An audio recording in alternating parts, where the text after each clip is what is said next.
C'est pour moi une tradition que d'étudier l'anthropologie politique à partir de l'ouvrage de Georges Balandier du même nom, Anthropologie politique.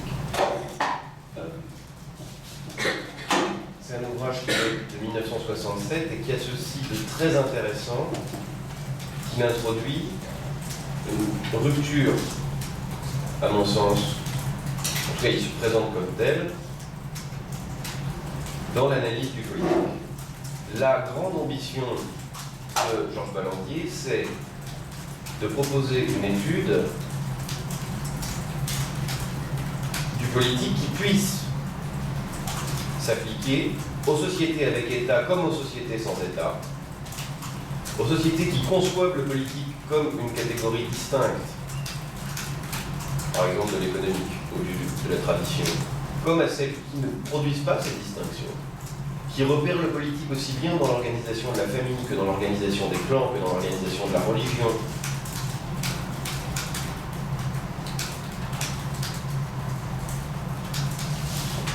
Mais, quand bien même une étude globale de la totalité de l'ouvrage serait pour vous un bienfait, et je ferai un effort pour vous y encourager, il me semble que, dans les temps que nous vivons, il pourrait être particulièrement intéressant d'étudier de façon plus spécifique le 5e chapitre consacré à religion et pouvoir. Quand on dit religion et pouvoir, il y a une première erreur à ne pas faire. L'erreur à ne pas faire, ça serait d'imaginer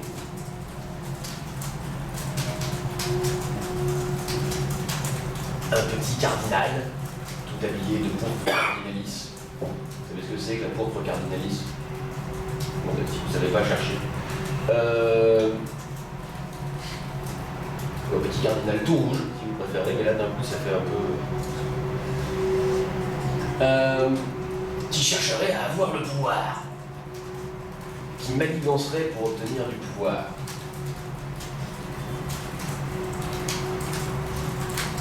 Il ne s'agit pas non plus d'imaginer une théocratie. Il ne s'agit pas non plus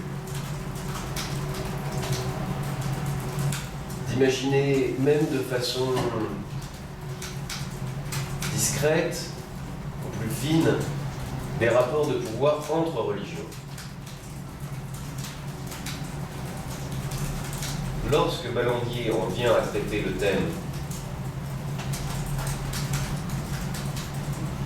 religion et pouvoir, il part du constat très simple que la sacralité, le sacré, fait partie du pouvoir. Il n'y a pas de pouvoir sans dimension sacrée.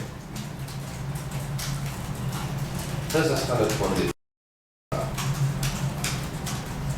Tout pouvoir a besoin, en tout cas c'est l'hypothèse de Balandier, d'investir le domaine du sacré. C'est-à-dire d'une sphère transcendante, d'une représentation du monde qui transcende les rapports politiques quotidiens, profanes, et qui est en capacité de les anoblir. En d'autres termes, celui qui a le pouvoir cherchera toujours à s'appuyer sur le sacré de manière caricaturale, à dire l'ordre politique en fait est copié sur l'ordre des choses sacrées. Vous êtes les mieux.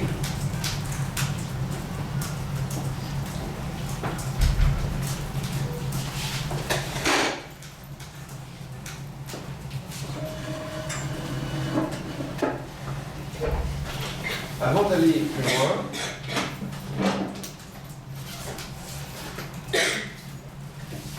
et en m'appuyant sur cette espèce de contresens qu'on pourrait faire au commencement de cette étude des rapports entre religion et pouvoir, j'ai besoin de faire une petite incise que je fais assez traditionnellement d'ailleurs depuis maintenant quelques années, mais que je vais faire peut-être plus forte avant ce cours, sur les théories complotistes.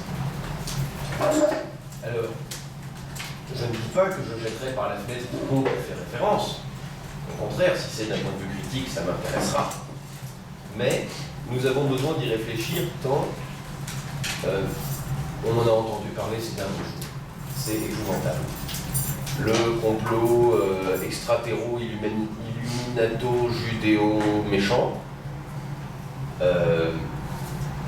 c'est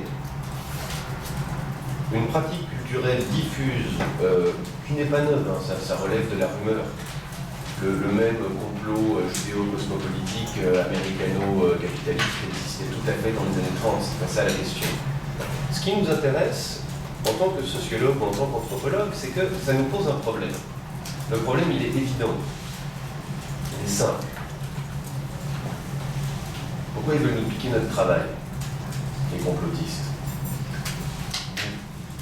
D'ailleurs. Parce que, dans le fond, vouloir révéler des choses cachées, je renvoie à ceux qui étaient avec moi au premier semestre pour magistral sur la leçon, de bon Dieu. L'activité de dévoilement, de révélation, c'est littéralement ce que fait le sociologue. On passe notre temps à faire ça. Mais nous, on s'impose des règles terribles. Par exemple, on considère le réel. On regarde les faits. On procède à une démonstration. Ce faisant, d'ailleurs, on rend falsifiable ce qu'on nous dit. On prête l'oreille à la critique qui nous dit l'exercice de la preuve est mauvais. Bon. Ça, c'est un premier problème. Le second problème, il y a trois problèmes. Le second problème, évidemment, c'est un problème politique et qui, pour moi, évidemment, s'inscrit comme une forme de négation de tout humanisme possible dans le complotisme. Lorsqu'on accuse les Illuminati, le groupe Bilderberg, je sais pas quoi, les Américains qui en fait mettent des poisons dans les avions pour nous empoisonner tous. Oui, j'entends ça régulièrement. Ou alors, on fait des passages cloutés pour faire des chemins au Grand Satan. Mais c'est à peu près du même niveau que les rétroviseurs, ils ont changé de couleur dans les attentats, enfin dans les meurtres qui ont eu lieu. Qu'est-ce qu'on fait?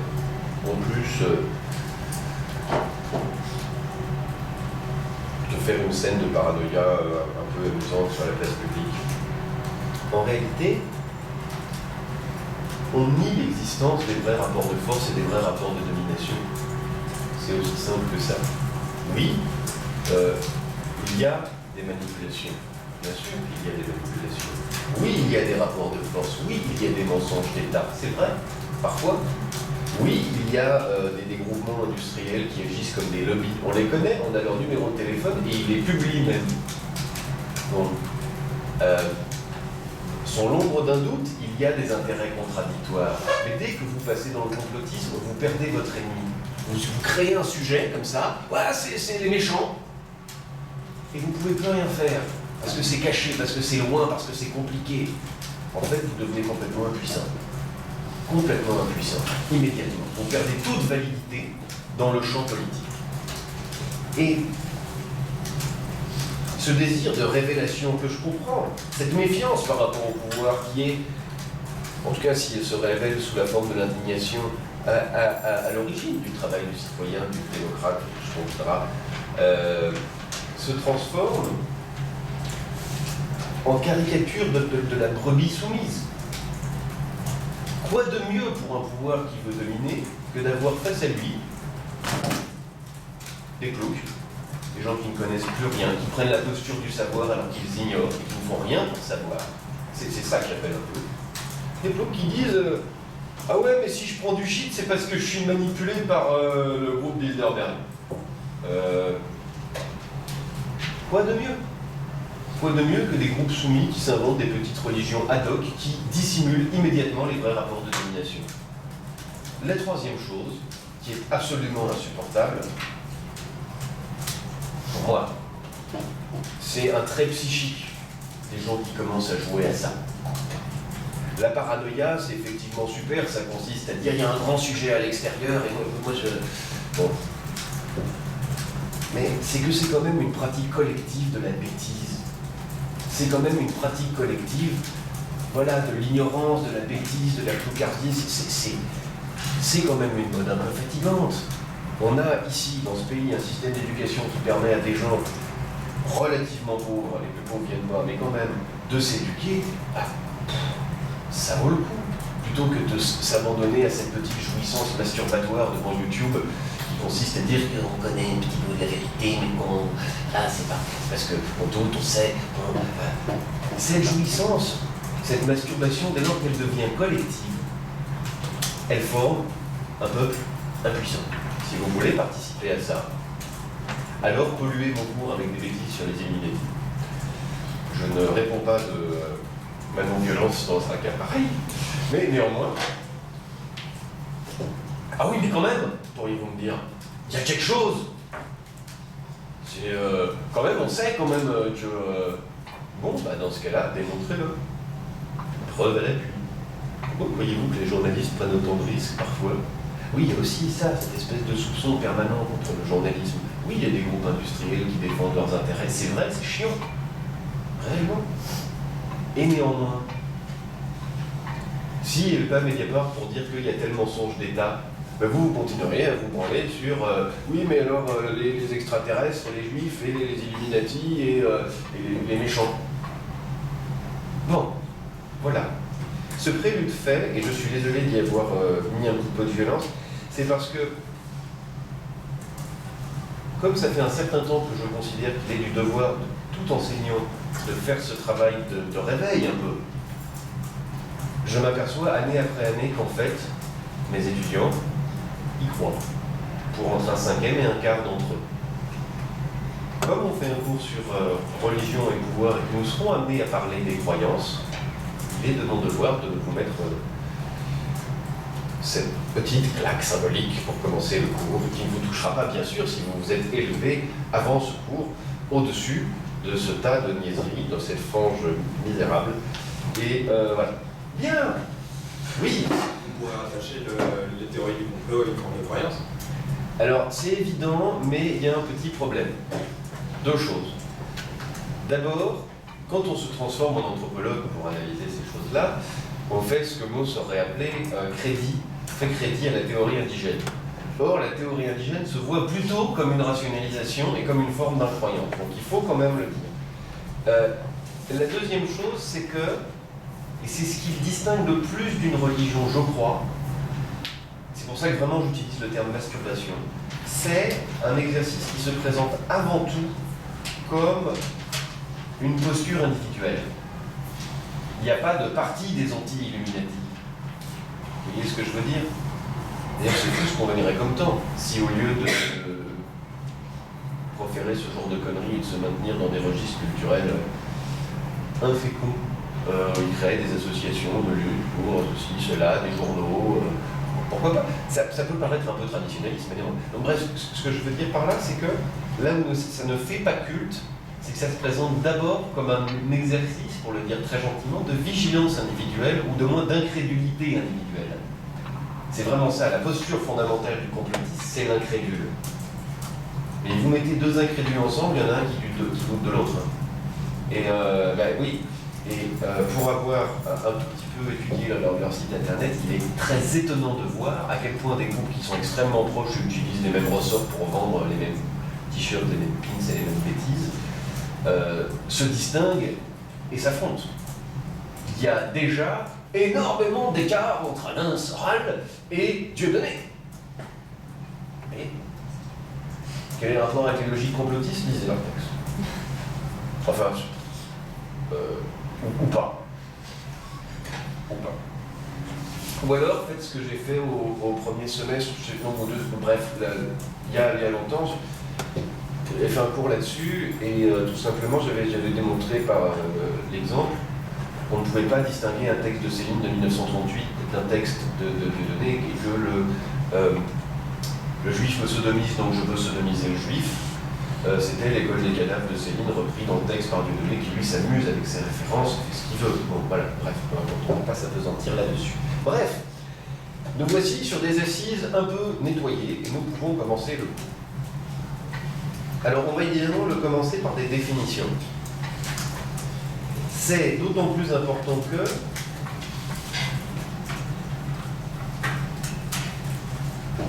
le cœur même de notre sujet, c'est-à-dire la notion de religion, n'a pas de définition préétablie et qui ne soit pas d'une manière ou d'une autre, non pas polémique, mais au moins décisive. Donc, bon, pour commencer, hiérophanie. Une hiérophanie, c'est une manifestation du sacré. Point. C'est un surgissement du sacré dans l'espace profane.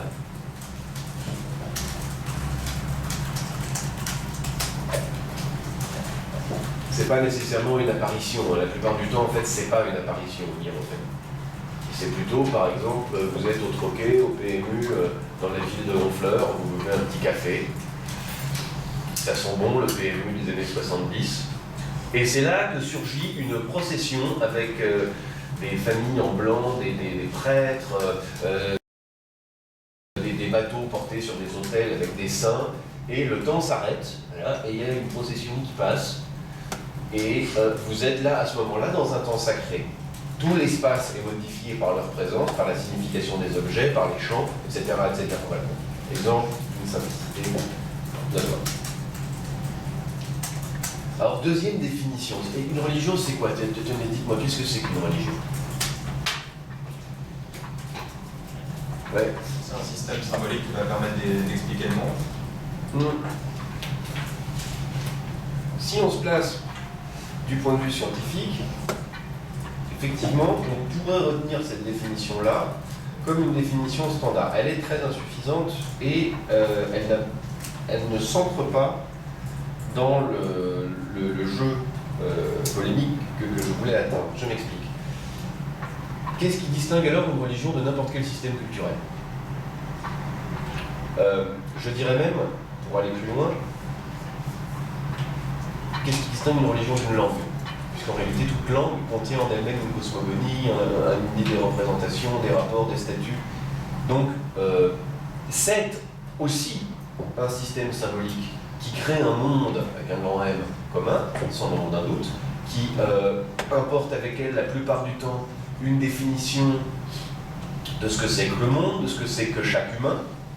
Est-ce qu'on a chacun une âme? Est-ce qu'on a une âme collective? Est-ce qu'on a chacun un corps? Est-ce que le corps est collectif? Est-ce qu'on a une vie après la mort? Etc. etc. Est-ce que l'âme poursuit son existence? Est-ce qu'il y a des successions de vie? Est-ce qu'il y a des successions de vie qui se déroulent en même temps? Enfin, il y a des systèmes religieux imaginatifs. Effectivement, donc voilà, on pourrait dire que c'est un système symbolique qui comprend un ensemble de catégories, comme par exemple le temps, le monde commun, ce que c'est que le sujet. Mais encore, puisqu'on se rend compte que tout système culturel ou toute langue même pourrait être décrit de la même manière. Cette définition est donc insuffisante. Il ne faudra pas la perdre de vue, mais elle est insuffisante.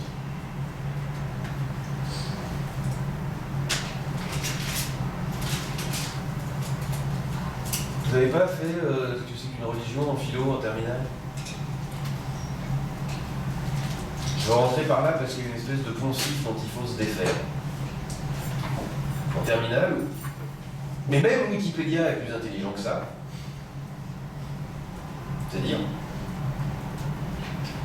vous avez de la chance, comme je viens de faire un serment, je ne vous fais pas le serment sur Wikipédia. Qui est formidable, le mec qu'il faut citer. On dit oui, alors bon, alors voilà, religion, ça vient de religare en latin, et ça veut dire relier, c'est ce qui relie, c'est ce qui fait communauté. Là encore, c'est pas faux, mais ça fait signe vers une partie de ce que c'est que le religieux, le sacré, et cette partie-là, c'est la capacité intégratrice, la communion, le fait que lorsque on s'attribue le même statut, on pratique les mêmes rites, on fait les mêmes choses, on s'ancre dans le même rythme, on chante ensemble, on danse ensemble, on pense aux mêmes images, on pense être un en Jésus, Jean, Bouddha, qui vous voulez, on crée une forme d'appartenance. Donc on réfléchit, pour parler en termes sociologiques, à la fonction ici intégratrice de la religion. Le latin était beaucoup plus explicite, parce qu'on ne dit jamais qu'en fait le latin il connaissait aussi le mot religio, qui signifie le culte. Le culte organisé en quelque sorte. Donc,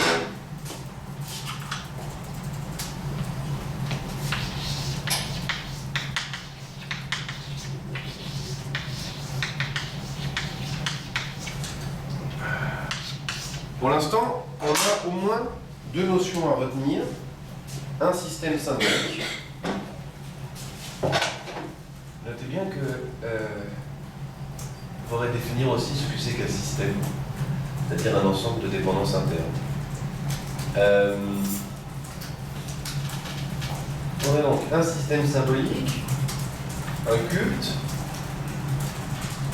Tiens, tenez, pour votre culture, justement, le mot culture, il vient exactement de ça. Il vient au départ de la notion latine de culture qui signifie, et qui est très proche de la notion agricole de culture, ancrer localement un rapport à l'ordre du monde. On a des petites divinités locales, on a des petits lards, etc. Et donc de quoi il s'agit? Il s'agit de ancrer localement, d'avoir un culte local à l'ordonnancement du monde. Bien. Vous voyez comme quoi essayer de définir, ça peut prendre des détours. Mais une religion, c'est pas seulement un système symbolique et un culte. Qu'est-ce que c'est d'autre encore? Oui.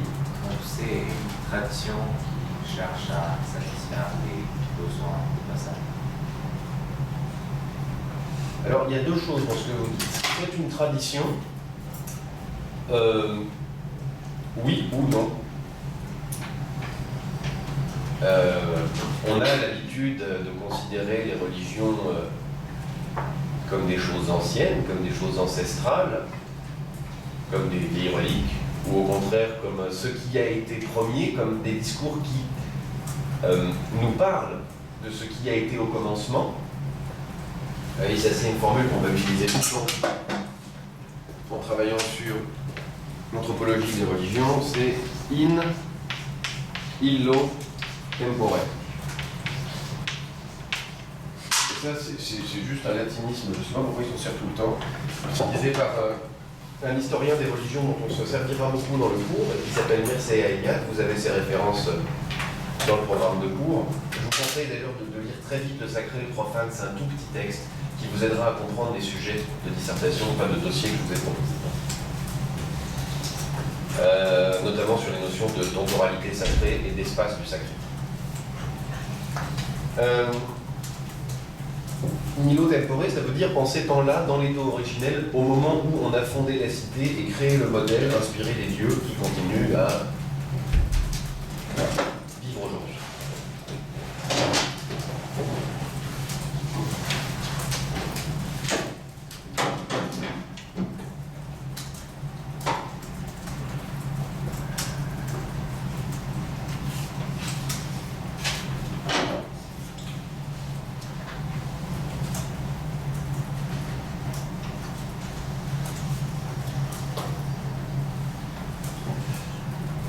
C'est une tradition et ça répond à... pardon. C'est quelque chose qui peut en soi, effectivement, soit faire référence à un passé mythique, à un passé fondateur, soit être ancien, mais par ailleurs, ça peut être l'inverse. Ça peut être exactement l'inverse, c'est-à-dire une création très récente qui répond à une transformation et qui annonce des temps futurs. Donc, ça peut se présenter plutôt comme quelque chose de révolutionnaire.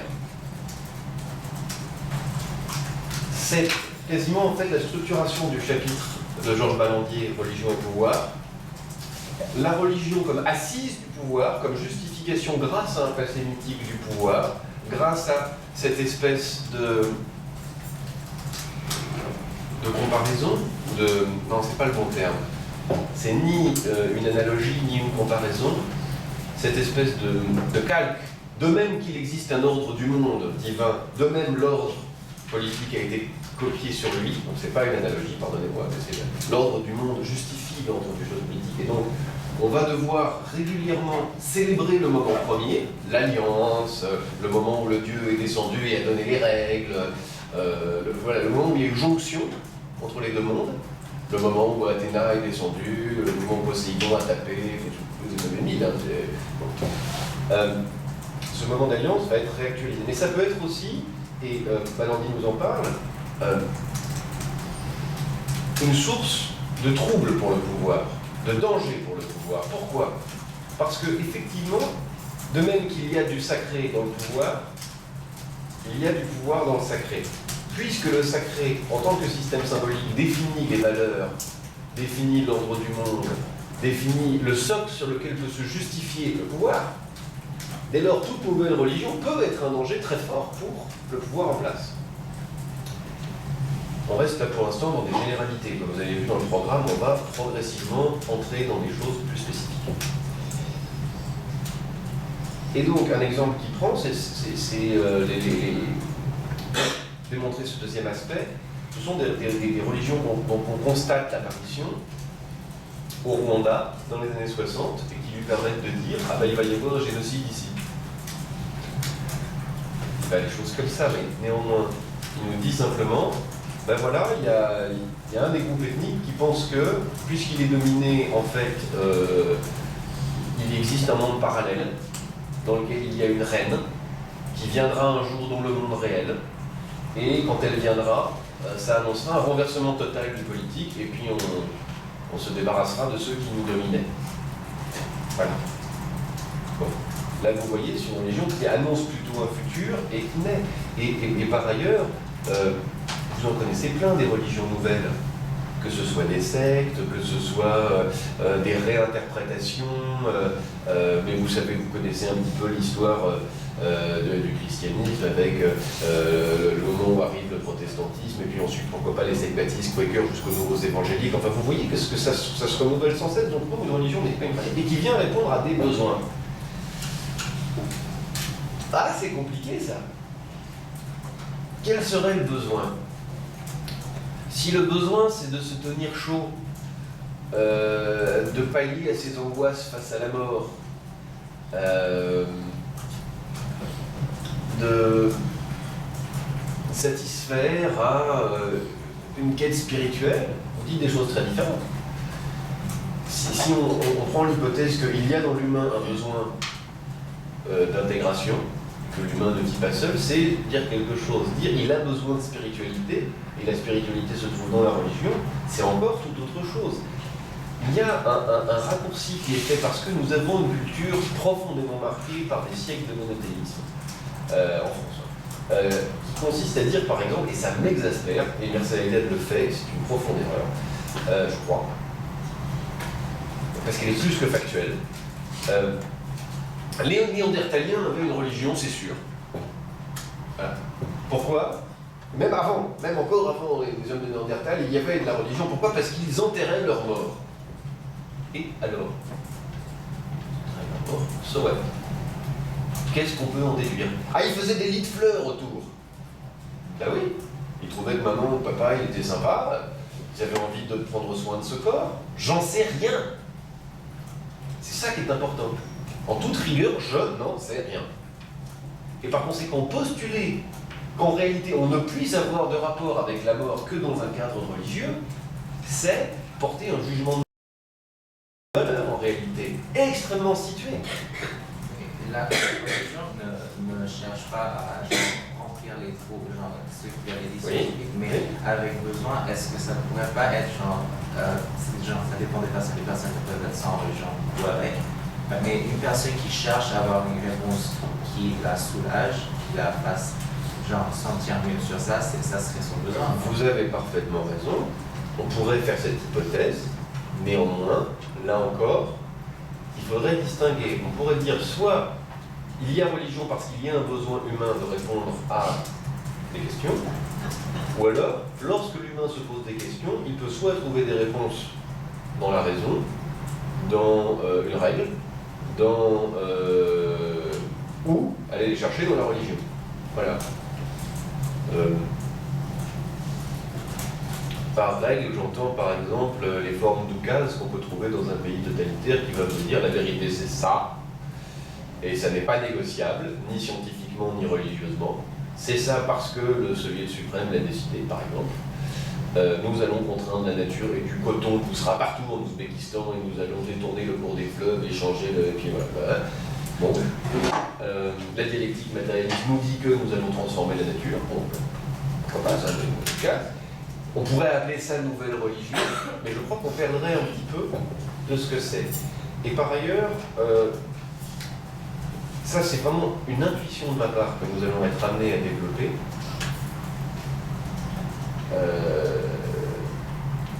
je crois que la religion, les religions, le religieux, pose beaucoup plus de questions qu'il ne résout des réponses, qu'il ne donne des réponses à des questions. Il ouvre beaucoup plus de questions qu'il ne fournit de réponses. Comme toute interprétation, même si ce sont des affirmations extrêmement simples, elles complexifient quand même un peu le monde. Si je regarde la pluie, comme un fait scientifique, je peux l'expliquer effectivement assez rationnellement. Si je regarde la pluie comme un chat, bon ben il pleut. Bon ben il pleut pas. Bon ben là peut-être il va pleuvoir, mais bon peut-être pas. Si je regarde la pluie comme une volonté de Zeus, comme une volonté de Braum, le dieu des éclairs, j'ai un vrai problème. Pourquoi est-ce qu'il me fait plaisir? Ou pourquoi est-ce qu'il ne me fait pas plaisir? Et à qui? Et qui est coupable? Et qu'est-ce qu'on peut faire pour changer? Qu'est-ce qu'on peut faire pour qu'il pleuve? Qu'est-ce qu'il faut qu'on mange? Donc vous voyez, déjà, ne serait-ce qu'en imaginant que c'est une réponse à une question, en fait, on a ouvert un champ de questionnement, en symbolisant, en peuplant ce qui nous entoure, j'ai pas envie de dire l'environnement, mais en peuplant ce qui est là, de symboles. Lorsque, par exemple, et ça je crois que c'est vraiment un... Alors, Philippe Descola a bien montré que c'était une catégorie spécifique, qu'elle n'était pas propre à toutes les cultures, mais lorsque dans un cadre particulier, judéo-chrétien, on utilise la différence entre nature et culture, et que très clairement on définit la nature, quelqu'un qui a fait des humanités en Occident va définir très rapidement, philosophiquement la nature comme ce qui est radicalement extérieur à l'humain, le précède et le transcende. La nature, c'est ça. C'est pas forcément très bien, très beau, très grand, non, c'est simplement ce qui est avant, précède et transcende. Et radicalement étranger. Dès lors que cette catégorie-là, elle pose énormément de questions immédiatement. Elle paraît simple et pourtant, on la voit apparaître comme un moteur de questionnement. Bon, mais revenons à nos idées. La religion, c'est donc un système symbolique et un culte qui peuvent être traditionnels ou au contraire nouveaux, et qui peuvent répondre à des questionnements, des interrogations qui ne peuvent avoir lieu qu'une fois que nous sommes entrés dans le symbolique, en réalité. Alors,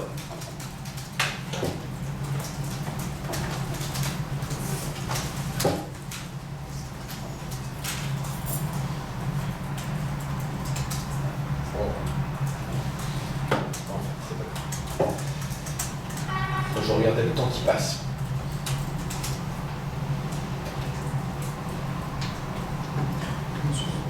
Vous avez parlé tout à l'heure de l'espace profane. Vous pourriez définir ce que c'est l'espace profane? Tout à fait, mais tout à l'heure. En deux mots, c'est très simple. Quand vous avez le porche d'un édifice religieux, à l'intérieur vous êtes dans l'espace sacré, à l'extérieur vous êtes dans l'espace profane. Mais on ne peut pas se contenter de dire cela. Puisque les deux interagissent. Et dans l'espace profane, c'est-à-dire l'espace du quotidien, l'espace qui n'est pas en relation avec les dieux, vous pouvez faire ce que vous voulez, etc. Vous ne profanez rien en ayant une conduite de profane, alors que en ayant une conduite naturelle, quotidienne, sans règles, etc., vous profanez l'espace sacré. Mais dès lors que vous entrez dans l'espace sacré, vous informez tout l'espace profane. L'espace profane va s'organiser. Par exemple, et là aussi je vous renvoie à Mircea Eliade,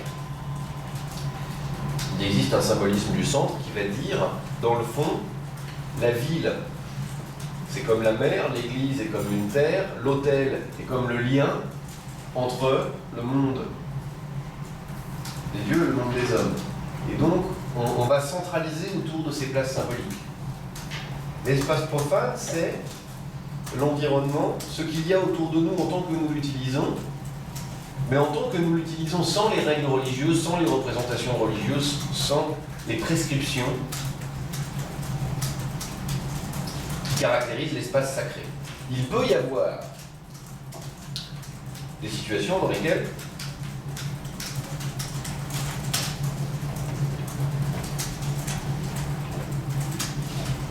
une omniprésence des pratiques vous donne l'impression que tout l'espace est sacré.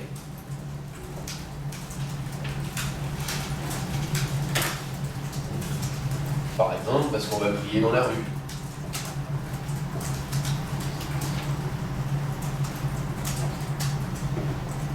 Là, ça demande un peu de finesse. D'abord, il faudra observer la différence qui existe entre cet espace occupé par des pratiques religieuses mais néanmoins profanes et les lieux caractérisés comme étant des lieux sacrés, des lieux où se manifeste le divin. Ou encore, inversement, regardez de façon très simple, vous êtes dans un café à Alexandrie, c'est l'heure de la prière, les gens se mettent à prier dans le café. Le lieu n'est pas le même avant et après d'un côté, et pendant la prière. Ça n'est pas le même lieu, vous ne pouvez pas faire la même chose, vous ne pouvez pas dire les mêmes choses, vous ne pouvez pas parler sur le même ton. Vous n'avez pas la même place, vous n'avez pas exactement le même droit à être là d'ailleurs. Bien. Enfin, sauf si vous êtes aussi en train de prier. Ce qui, je l'admets, ne m'arrive pas très souvent.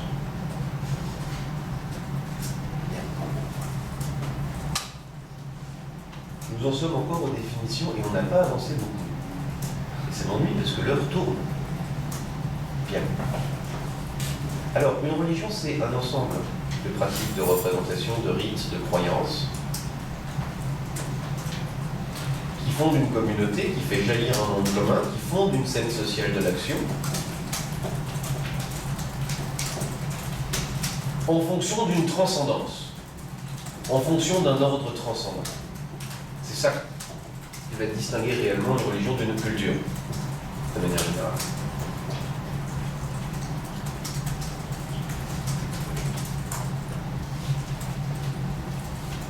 Les croyances et les rites impliquent des normes, des interdits, des rituels et des séparations symboliques. Comme toute culture, sauf que là, c'est justifié par une transcendance, encore une fois. Par exemple, ça n'est pas parce que M. Michou a interdit de manger du poulet qu'on ne mange pas du poulet. On ne mangera pas de poulet parce que la transcendance a décidé, ou parce qu'il n'est pas bon dans l'ordre divin, ou parce qu'il n'est pas bon dans l'ordre total de la nature, de faire ceci, de faire cela, ou parce qu'on appartient depuis des siècles à tel clan, et que tel clan n'a pas le droit de manger de l'hippopotame à telle date. Donc je reviens. Il ne s'agit pas du tout de tourner en dérision, il s'agit de prendre des tas d'exemples, mais des tas d'exemples, justement. On parlera évidemment des sociétés claniques dans lesquelles l'essentiel des interdits se traduisent comme ça. Il y a des mois où on n'a pas le droit de manger de l'émeu. Une espèce de grosse coupe.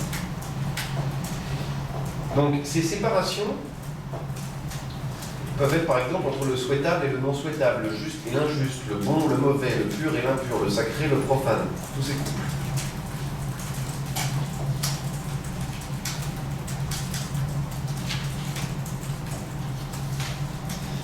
Et je retiendrai quand même comme fondamental le fait qu'une religion implique une cosmogonie,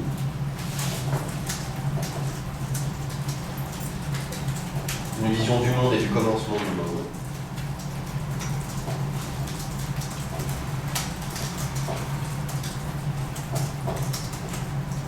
ainsi qu'une conception du temps,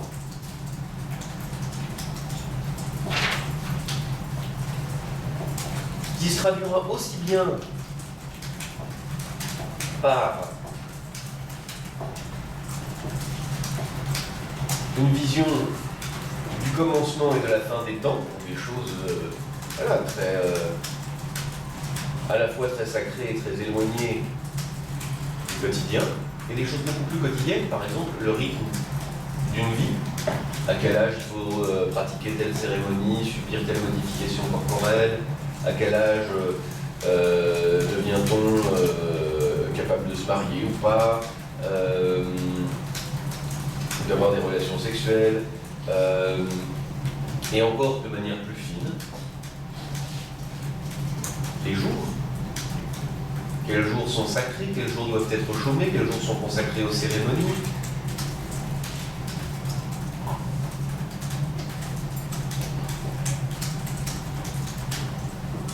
quelle est la valeur des saisons, quelle est la... Bon, maintenant, restons sur les jours. Il existe, par exemple, dans la tradition chrétienne française, une conception du temps qui s'est construite symbiotiquement avec la conception du travail.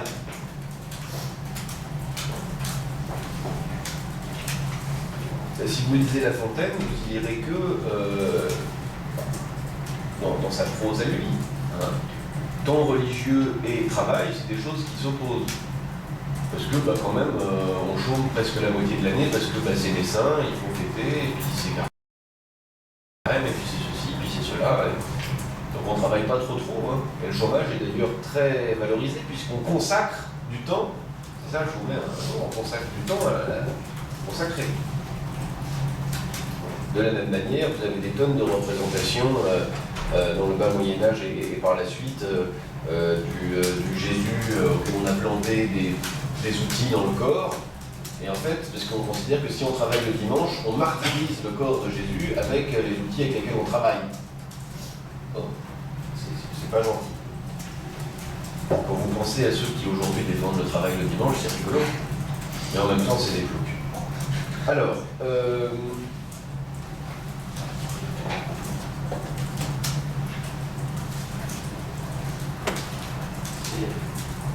je vous écoute. Du coup, si la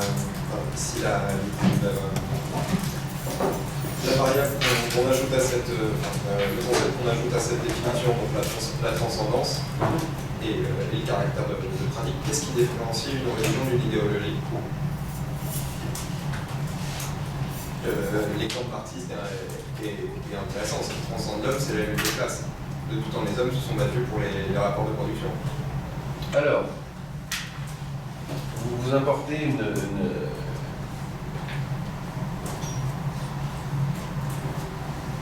presque un jeu de mots, en fait. Dans une approche matérialiste, dans le cadre du matérialisme historique, c'est-à-dire dans le cadre de cette philosophie de l'histoire concrétisée et théorisée par Karl Marx, on considère effectivement que, non pas qu'il y ait transcendance, mais que l'histoire est faite, non pas des rapports conscients entre les hommes,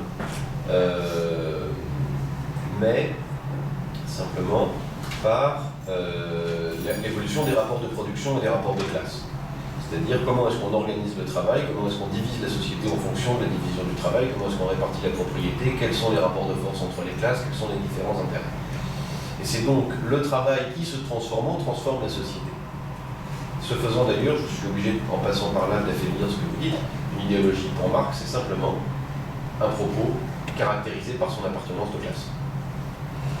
Dès lors, on ne peut pas dire que l'histoire transcende. Au contraire, c'est exactement l'inverse, c'est une approche matérialiste. Et le matérialisme, d'ailleurs, qui est très ancien, dans le fond, s'oppose exactement, si on considère l'approche, par exemple, épicurienne, elle va s'opposer à une approche stoïcienne qui croit dans une providence, dans une transcendance. Le matérialisme s'y oppose et dit non, ce sont les hommes qui font l'histoire à travers leur travail. Donc il n'y a absolument pas de transcendance. Dès lors qu'on dirait, ça n'est pas exactement ça qui s'est passé. Certes, l'histoire est un mouvement linéaire déterminé, mais non pas par l'évolution du travail, par une volonté secrète, une logique souterraine répondant à la volonté de quelque chose. Alors, deux choses arriveraient. D'une part, le marxisme serait une religion, et deuxièmement, elle serait finie, puisqu'elle ne supporterait pas la contestation. On peut encore être marxiste aujourd'hui, même si il y a eu des retours en arrière.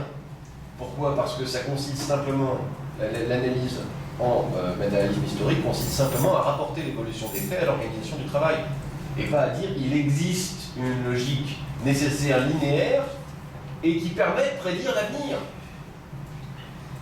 Là, vous allez me répondre, non sans avoir en partie raison, que Marx a produit une vision de l'histoire qui allait effectivement jusqu'à une fin de l'histoire en un sens, en tout cas même si c'est pas une fin de l'histoire, c'est une fin de la lutte des classes et une fin de l'État. Et à un moment, mais il n'en a d'ailleurs pas dit grand-chose, il n'a pas du tout détaillé, parce qu'effectivement, c'est pas quelque chose qui permet de prêter à l'avenir. En tout cas, moi, ce que je veux retenir réellement de ça, sinon, effectivement, on vire à la religion, c'est qu'il n'y a pas de transcendance, et que c'est bien simplement le constat que c'est l'organisation matérielle des rapports de production qui fait évoluer les sociétés. Disons que c'est de ce point de vue-là qu'on regarde l'histoire quand on est dans le matérialisme historique. J'espère avoir répondu à votre question. C'est bien, ça commence bien ce cours. Si certains parmi vous, au contraire, se sentent paumés, s'ennuient ou trouvent que tel terme que tout le monde a l'air de comprendre, ne comprend pas, vous posez la question parce qu'en fait, les autres non plus ne comprennent pas. Et par ailleurs, si vous vous ennuyez, vous me le dites, on change de ton, on change de rythme, on fait des choses. Voilà. Faut que je dis ça, mais c'est un peu prétentieux. Si jamais l'un parmi vous lève la main et dit je m'ennuie, quel drame. On a l'impression que c'est un peu grâce à nous. Bien. Alors.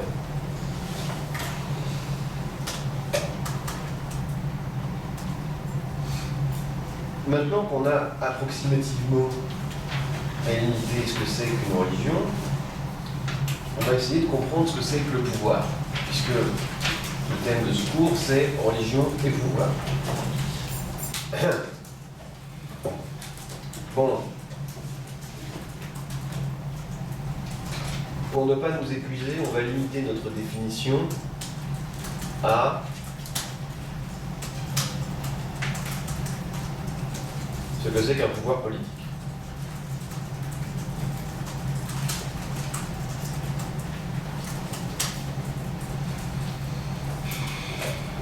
On verra qu'il existe beaucoup de théories indigènes du pouvoir politique comme pouvoir presque magique, comme fluide, aussi bien aujourd'hui chez nous qu'ailleurs en d'autres temps ou ailleurs aujourd'hui. Mais là, ce qui va nous intéresser maintenant, c'est qu'est-ce que c'est que le pouvoir politique ?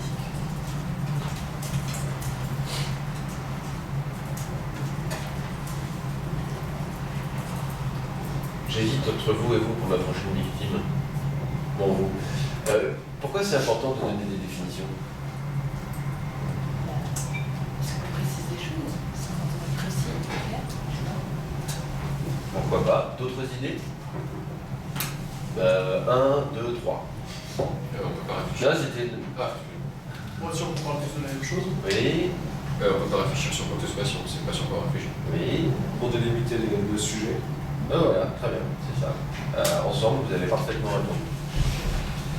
C'est-à-dire que, moi je le formulerai autrement, c'est un acte d'humilité. C'est un acte d'humilité. On délimite la portée de son propos. On dit voilà, je définis ça comme cela, et par conséquent, c'est uniquement parce que je définis les choses ainsi que mon raisonnement peut porter ce fruit-là. C'est aussi simple que ça.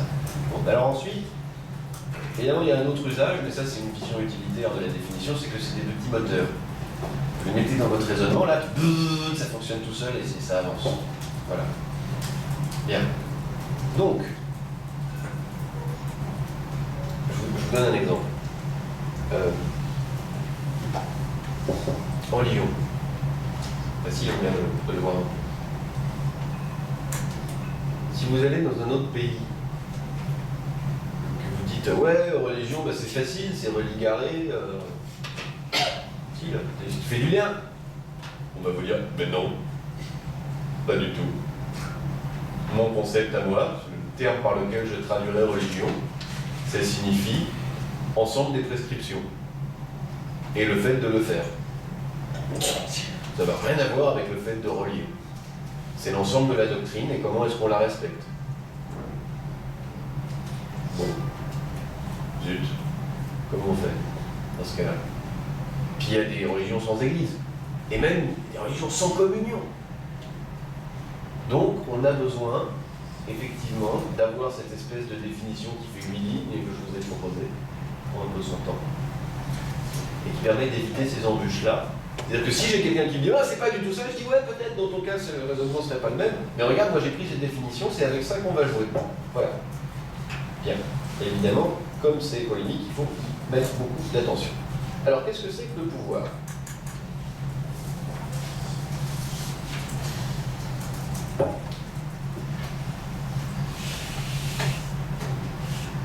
Si on pense trivialement à la notion de pouvoir, on va penser tout de suite à la capacité de coercition, à la capacité de contraindre. J'ai le pouvoir d'obtenir ça de toi, par exemple.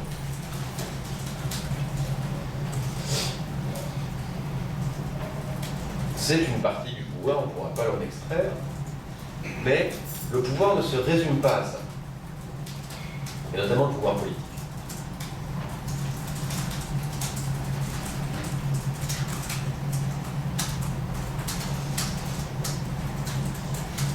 Cette part-là, cette capacité à contraindre, elle est d'abord soit consciente, soit inconsciente.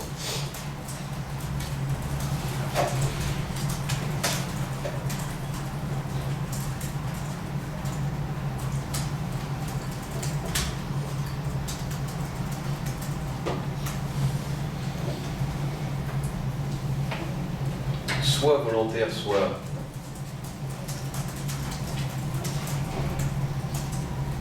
involontaire. Et pour sa part volontaire, elle est encore complexe. Alors, consciente, inconsciente, volontaire, involontaire. Si je décide que tous les jeunes enfants de France sauront nager, seront vaccinés et iront à des cours d'éducation civique,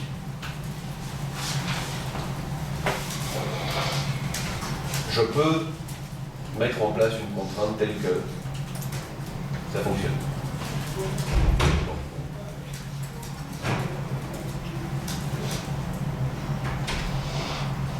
Inversement, il est des effets secondaires des politiques et des rapports de domination entre le pouvoir et les personnes qui acceptent ou qui vivent sous ce pouvoir.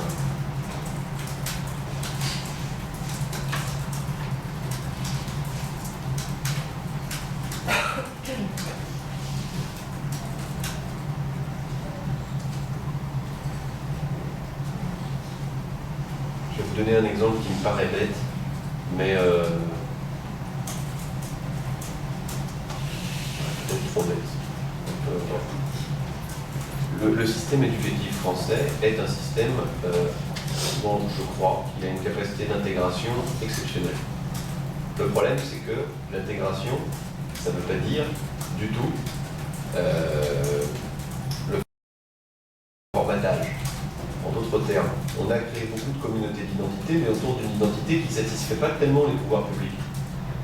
En d'autres termes, de Neuilly à Trappes, on écoute à peu près la même musique et on essaye de parler en gros la même langue. On a beaucoup de représentations en commun, de pratiques culturelles en commun, on s'habille de la même manière, on mange les mêmes choses, on vit les mêmes trucs, on prétend avoir les mêmes valeurs. Grâce à ce système d'intégration, mais ça, c'est une conséquence secondaire du pouvoir. Bon. Je pense que mon exemple est trop alambiqué, que j'aurais pas dû l'inventer comme ça. Alors, une fois que on a un pouvoir qui peut s'exprimer soit dans une institution, soit dans des traditions, soit dans une organisation sociale,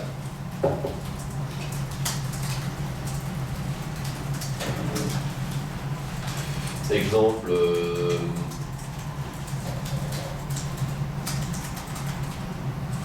l'État ou le clan, ou la famille, ou le modèle patriarcal. Pardon. Ce pouvoir-là,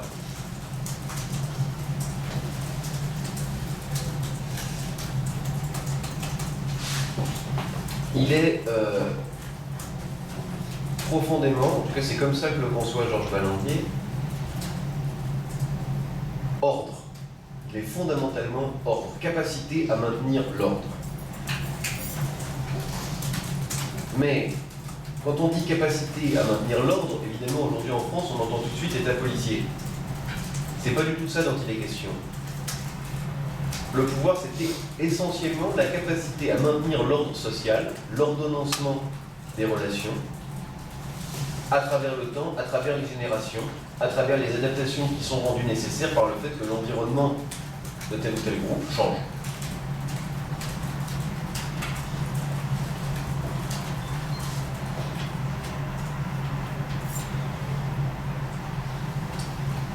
Je vous prie de m'excuser.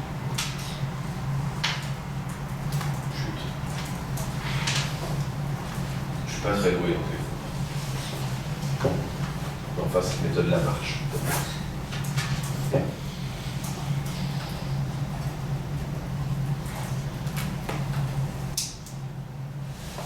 Alors, on va peut-être accélérer un peu. C'est dommage, c'est lui qui me donne le... C'est ennuyeux. Jean Palandier va chercher à, dans l'anthropologie politique, comprendre les processus de formation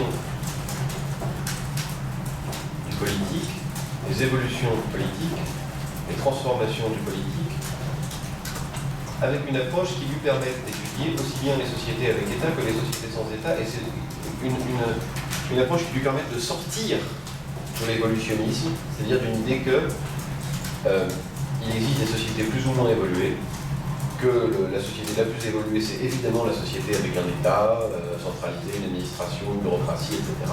On sort de cette approche-là, et ce qui lui permet d'atteindre ça, c'est sa réflexion sur le pouvoir. Et le pouvoir défini, le pouvoir politique défini comme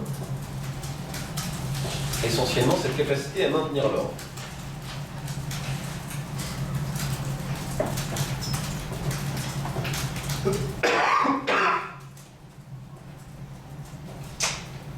C'est quelque chose qui est un peu désagréable parce que on aurait envie de définir le pouvoir comme faculté de contraindre, mais aussi et surtout faculté d'imposer, de changer, de transformer, etc. Sans quoi, le pouvoir pourrait être conçu comme simplement un règlement, un fonctionnement.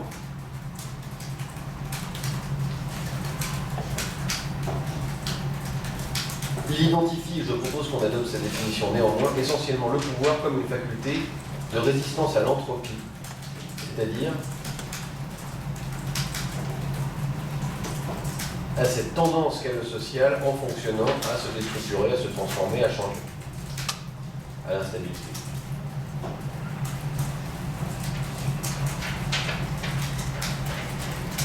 Excuse-moi, l'entropie. L'entropie. L'entropie.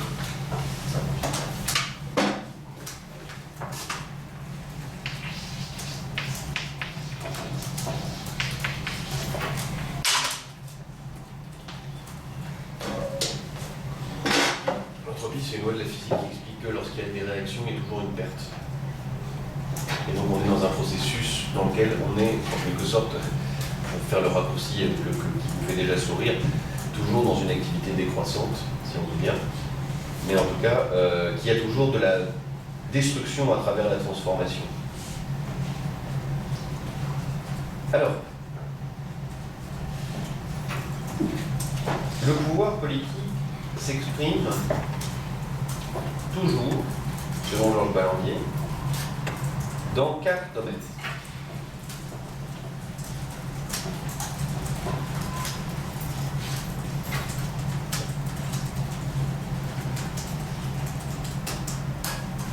Que vous retiendrez facilement. L'intérieur,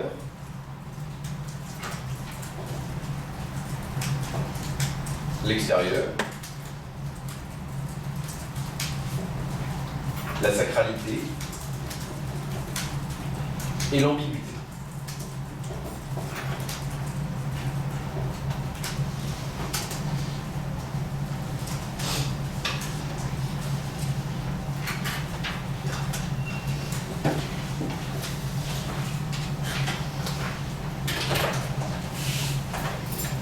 Intérieur, extérieur, sacralité, ambigu. L'intérieur, c'est tout simplement l'ordonnancement de la vie sociale à l'intérieur du groupe.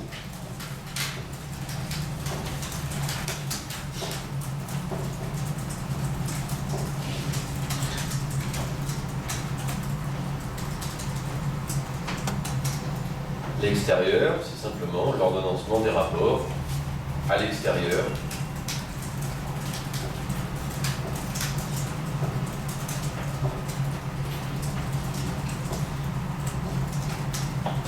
Ce qui implique déjà quelque chose comme un territoire. Donc là, ce qui pose la question du territoire.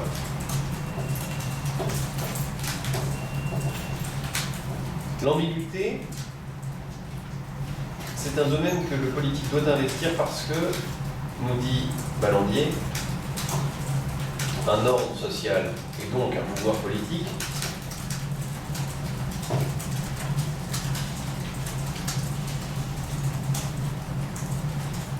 contribue toujours à maintenir des inégalités. En d'autres termes, il n'y a pas de société absolument égalitaire.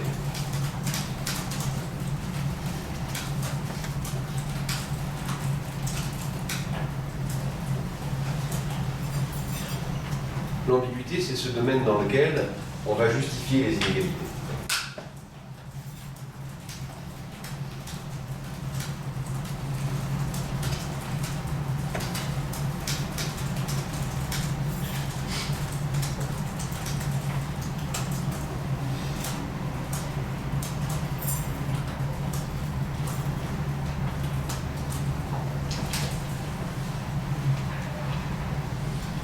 Enfin, la sacralité,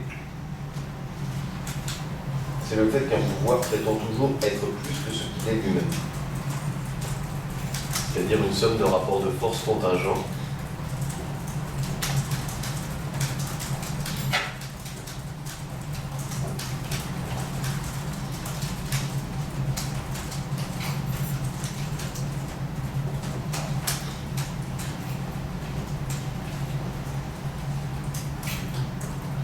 dans un État laïque comme la France aujourd'hui, la sacralité, ça va relever de discours sur la République, les droits de l'homme, le pays des droits de l'homme, le pays de Voltaire, la Constitution.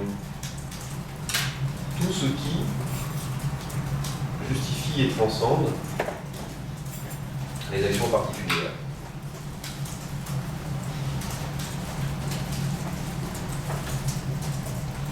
Et qui renvoie d'ailleurs, un peu comme une religion, au moment mythique de la fondation. Avec ce site particulier qui se distingue fortement des religions, il est dans une certaine mesure permis d'étudier, de mettre en cause, d'interpréter le moment de la fondation. On est plutôt sur un registre mythologique en fait. C'est-à-dire on négocie le pacte social du grand récit. Par exemple, sur la Seconde Guerre mondiale, ou sur la colonisation, notamment sur la Seconde Guerre mondiale, ou sur le gaullisme, vous avez eu comme ça des mouvements d'interprétation historiographique, voilà, des travaux d'historiens qui nous ont amenés à revoir l'historiographie de la Seconde Guerre mondiale, à dire que on avait quand même une culpabilité, que la thèse du glaive et du bouclier, etc. Enfin, voilà. Que sur la colonisation, il y avait un mea culpa à faire. Enfin, et en même temps, il y a quand même des tabous. Il y a quand même des tabous qui sont construits à travers ça. Si on considère, ah bah tiens, ben voilà, 3 hélicoptères de guerre qui viennent de voler l'autre jour. Les tabous, c'est par exemple l'antisémitisme. Pourquoi est-ce qu'il est aussi facile à Dieudonné de jouer avec ça? Pourquoi est-ce qu'il est obligé de prendre des positions aussi extrêmes? C'est parce qu'il touche à un thème. Il touche à quelque chose voilà, qui fait partie des fondations, qui fait partie du temps mythique, qui fait partie du sacré. Bon. Alors, pour reprendre une formule de Georges Balandier, le pouvoir politique est inhérent à toute société, il provoque le respect des règles. Ne notez pas, c'est écrit dans le texte, je vous donnerai la semaine prochaine, parce que j'ai eu des problèmes de secrétariat, le chapitre en question. Voilà.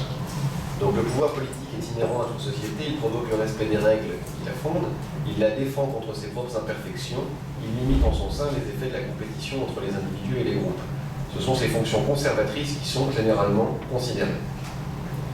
En recourant à une formule synthétique, on définira le pouvoir comme résultant pour toute société de la nécessité de lutter contre l'entropie qui la menace de désordre, comme elle menace tout système.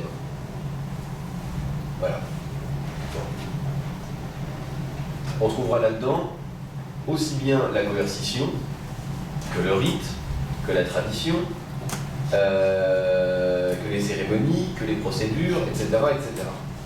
Et puis, est-ce qu'on peut considérer un moment de révolution comme un moment d'entropie, ou est-ce que dans ce processus révolutionnaire, il y a justement une refondation de la sacralité et une nouvelle ambiguïté qui se crée, justement?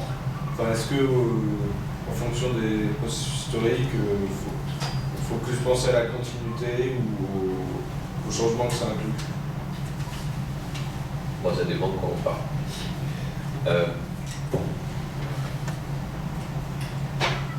Vous connaissez sans doute la phrase de Georges Balandier qui dit que la meilleure ruse du pouvoir, c'est de ritualiser ses contestations. Premier niveau, lorsqu'il y a de la contestation de type manifestation en France, on voit tout de suite qu'il s'agit d'une tradition et qu'effectivement le pouvoir est affirmé par chaque contestation, puisque chaque contestation en fait s'inscrit dans une tradition, un ordre des choses qui est le pouvoir littéralement. Donc en fait, quand je sais pas moi, la CGT, FO manifeste à Sud, il procède en même temps à un rite. Un rituel qui consiste à dire le mode de régulation des conflits est accepté, intégré, et on proteste de manière traditionnelle dans cet équilibre qui fonde le pouvoir. Alors ensuite, quand on parle de révolution, il y a les remarques de notre camarade de derrière sur le matérialisme historique, et là, elle nous embête, puisque dans un registre marxiste, une révolution, c'est pas un grand moment de bouleversement, c'est effectivement une lente transformation de la société, un lent passage d'un mode de production à un autre. Par exemple, passage du mode de production féodal au mode de production capitaliste. Et par conséquent, on pourrait dire, analysons la Révolution française, qu'en réalité, le pouvoir, c'était de plus en plus, depuis Henri IV, l'État centralisé, et que par conséquent, il y a une parfaite continuité avec l'État révolutionnaire, etc., etc. Et qu'effectivement, plus un pouvoir est fort, plus il est capable d'éviter ses hoquets, ou ses violences, ou ses transformations. Bon, ce serait une façon de lire les choses. La dernière, en fait, c'est de dire, dans le fond, vous donnez à l'entropie une force beaucoup trop importante. L'entropie, c'est simplement le fait que, parce que les relations humaines sont instables et imprévisibles, tout ordonnancement a vocation à disparaître. Parce qu'on ne peut pas se soustraire à l'influence des évolutions externes et internes, toute société est obligée de s'adapter sans arrêt. Sa capacité d'adaptation, c'est-à-dire à maintenir du semblable tout en intégrant le différent, on pourrait le définir comme le pouvoir. Voilà. D'accord. De rien.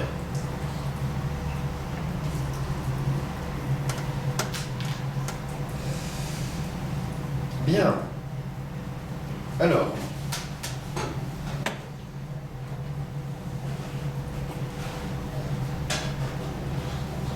Revenons sur ce moment dans lequel il y a une rencontre entre le pouvoir, d'une part, et la sacralité, d'autre part. Cette part du pouvoir qui a affaire avec la religion, que cette religion soit instituée ou qu'elle procède simplement d'un ensemble de croyances. En d'autres termes, qu'on parle d'une société clanique dans laquelle il n'y ait pas de clergé, ou d'une société religieuse, ou même une forme beaucoup plus symbolique de sacralité.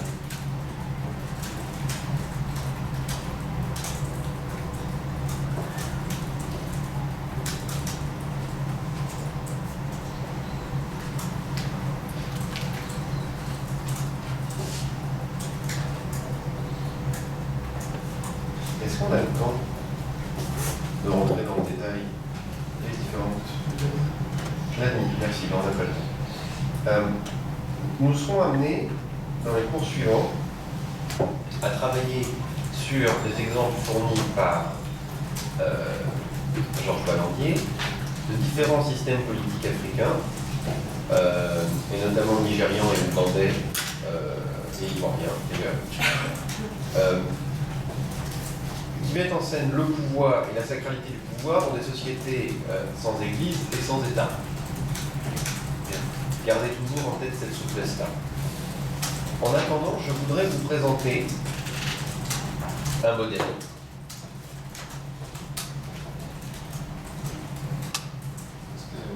Oui. Quand Valentin travaille sur le Nigeria, il travaille sur quel groupe particulièrement? Les TIV et les Numéros, je crois. Pourquoi? Parce que le Nigeria, c'est les trois entités politiques qui ont été rassemblées par la colonisation. Non, mais bien sûr, mais là on travaille sur... unitaire dans la colonisation. C'est exactement ça, et il va nous montrer des groupes beaucoup plus petits encore. De la même manière, il se peut qu'on travaille sur les Samo du Burkina Faso, un peu plus avancé dans le groupe, dans un texte que vous trouverez dans l'identité de Lévi-Strauss, mais qui est un séminaire en fait, donc c'est plusieurs intervenants. Et les Samo, une fois encore, c'est un groupe beaucoup plus petit, c'est pas un groupe d'échelle nationale. Alors, je voudrais vous présenter quelque chose comme une matrice. Attention.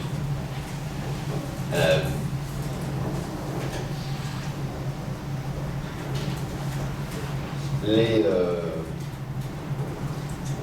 circonstances qui ont vu, j'allais dire, ce cours sur religion et pouvoir m'ont inspiré un schéma qui va nous aider à décrire les rapports entre religion et pouvoir, que j'ai envie de vous présenter maintenant.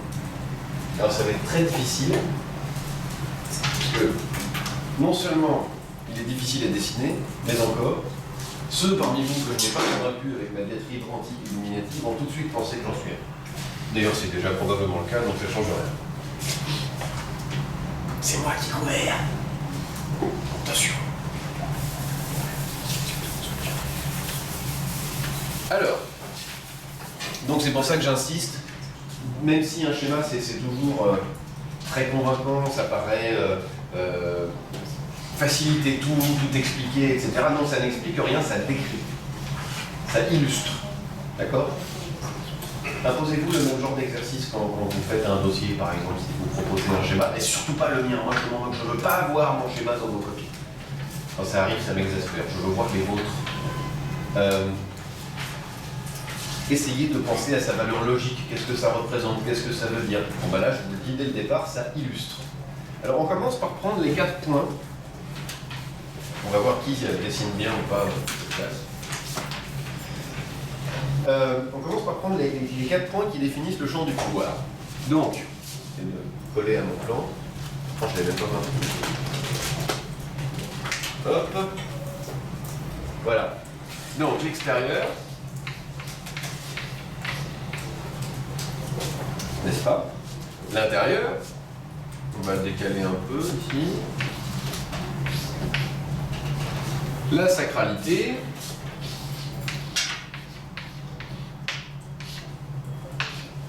Et l'ambiguïté.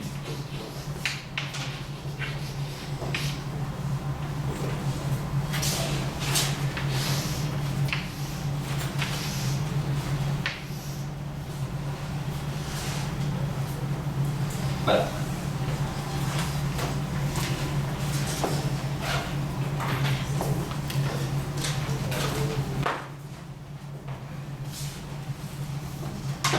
C'est ce qui définit le domaine du pouvoir. À l'intérieur de ce champ qu'on vient de définir, le pouvoir va tenter de maintenir l'ordre interne, de maintenir l'ordonnancement des relations avec l'extérieur, d'assurer sa reconnaissance dans le champ du sacré, sa sacralité, et de s'emparer des questions qui permettent de justifier les inégalités. Un petit point d'ailleurs à ce sujet, ça vous gratte pas l'esprit quand on dit qu'il n'y a pas de société égalitaire? Que dans toute société il y a des inégalités de statut, oui? Il n'y avait pas l'état du Paraguay par les jésuites qui était plus ou moins égalitaire. Enfin, je sais pas, c'est des questions, mais. Alors je ne connais pas exactement. Du moins essayer de se rapprocher des premiers chrétiens. Même plus simplement, il y a beaucoup de sociétés sans État dans lesquelles il y a très peu de différences de statut, pas de propriété privée d'outils de production, et pourtant ce sont des sociétés inégalitaires. À quel sujet? Dans la vôtre, c'est assez facile, déjà il y a les jésuites et les non-jésuites, les baptisés, les non-baptisés, les chrétiens et les partisans. Mais oui. De toute manière, entre les hommes, il y a des inégalités physiques, il y a, du coup, même dans une société théoriquement égalitaire en droit, il y en a toujours qui c'est un mauvais raisonnement parce que celles-là, on peut les gommer. Mais néanmoins, on ne connaît pas, bêtement, on ne connaît pas de société parfaitement égalitaire. On constate toujours à minima, même dans les sociétés les plus égalitaires, des différences de prestige et en fonction de ça, d'influence au moins, entre les personnes âgées et les personnes jeunes, et entre les personnes en âge d'assumer les fonctions efficaces et ceux qui ne sont pas en âge de les assumer. Donc en gros, on va trouver soit une courbe comme ça, par exemple si c'est la capacité de combattre et de travailler, pour les hommes et les femmes, de la même manière. Un prestige maximum et une influence maximum ici, ou alors, par exemple, des lignes comme ça, où on a de plus en plus de respect et d'influence en fonction de l'âge, et plus on est âgé, plus on est important. Voilà. Bien. Alors. Et faites-moi plaisir quand vous vous promenez dans les couloirs, pensez à moi et taisez-vous. Ça m'écoute. Mais bon, il y a les habitudes de prof, c'est terrible. On est caricatural, c'est comme ça. Bien. Alors. En pensant à ça, en pensant à ce champ, je me suis dit la chose suivante. Tiens, on va penser à un axe allant de cette sphère-là à ici. Et cet axe-là, c'est l'axe du négociable. À ce point-là, rien n'est négociable. Rien. Donc c'est non négociable. Voilà. Vous allez comprendre.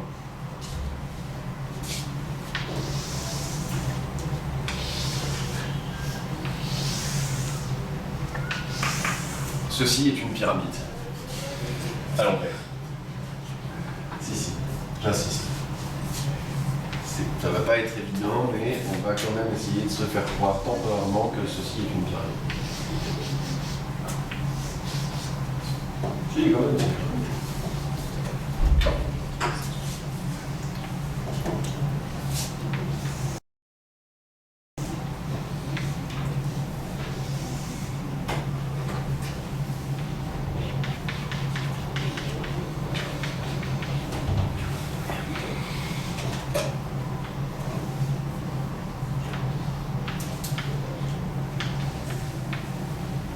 Non, c'est vraiment horrible. Peu importe. Bon. Dessiner avec une règle et sur un papier, ça donne ça. C'est mieux. Je sais pas si j'en ai pas assez pour vous enfiler quelques-unes. Ce serait pas plus con, tiens.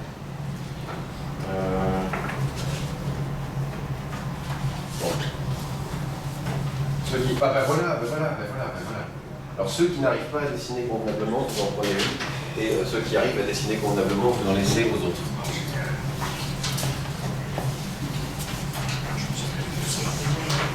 Bien. Donc, cette position-là, évidemment, elle est théorique. C'est une position dans laquelle, par exemple, on n'est pas encore dans un état social, on n'a pas de système symbolique, on ne parle pas, on ne peut pas négocier. Cette situation-là, c'est une sphère dans laquelle le sacré, l'extérieur, l'intérieur et l'ambigu est absolument non négociable. Absolument, totalement non négociable. Vous vous rendez bien compte, par exemple, qu'aujourd'hui, en France, même si c'est une ruse du pouvoir pour se maintenir, les rapports avec l'intérieur, l'ordonnancement intérieur est négociable. C'est évident. La justification des inégalités fait l'objet de négociations extrêmement violentes. C'est discuté. De la même manière, les rapports avec l'extérieur, avec qui on doit s'allier, est-ce qu'on doit faire l'Union Européenne, est-ce qu'on doit faire un traité TAFTA, est-ce que ceci, est-ce qu'on doit être une puissance militaire, tralali, tralala. Tout ça est négocié. De la même manière, la sacralité du pouvoir peut être mise en question. Peut être mise en question. On est donc là, dans une société dans laquelle la distance entre les notions est telle que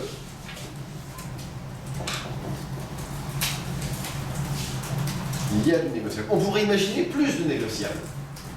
On pourrait imaginer, tenez par exemple, que une république se situe plutôt ici, et que là, on se situe dans l'hypothèse de Zygmunt Bauman, il y a vraiment une société liquide,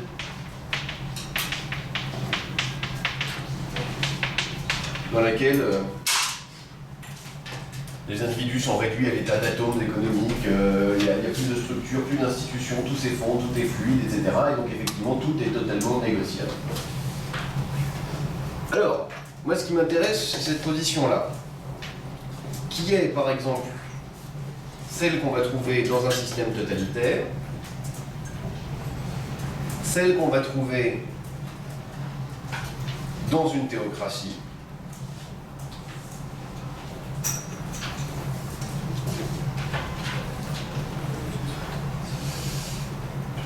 et d'une manière complètement différente aussi dans une bureaucratie, en ce sens que l'organisation n'est pas négociable. Mais enfin, restons là, dans un système totalitaire, dans une théocratie.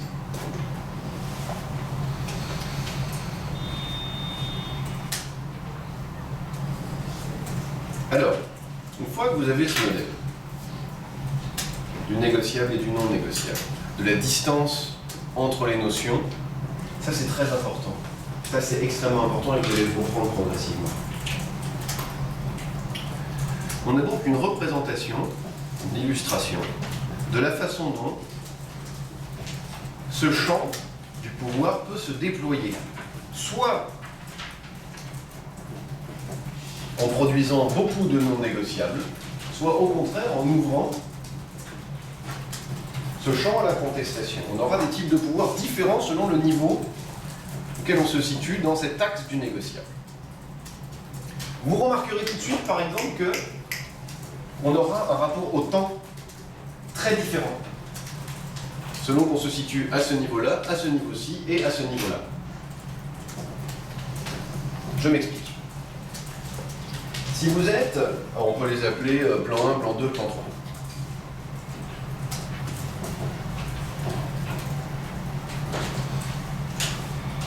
Dans une théocratie, dans un système religieux extrêmement fermé, il n'y a pas de négociable.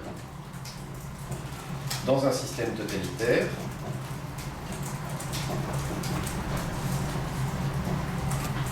on est, pour se le représenter comme ça, dans un temps in illo tempore, on est très proche du temps mythique, et il y a un passé non négociable, une origine, une lecture de l'histoire, et un futur, soit le fait de rester toujours le même, parfaitement fidèle à la tradition, tralala, tralala, tralala, soit on va se purifier tous ensemble pour aller jusqu'au jour de l'Apocalypse, ou alors on saura si les justes, parmi les justes sont justes et les méchants sont méchants et sont bien placés. Donc, quand on est dans une modalité non négociable du champ du pouvoir, on va avoir une vision du temps qui correspond. Bien.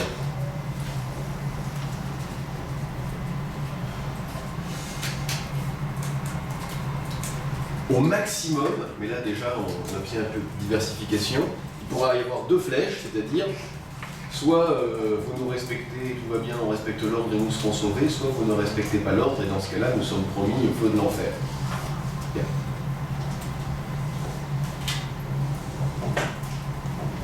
Dans un système,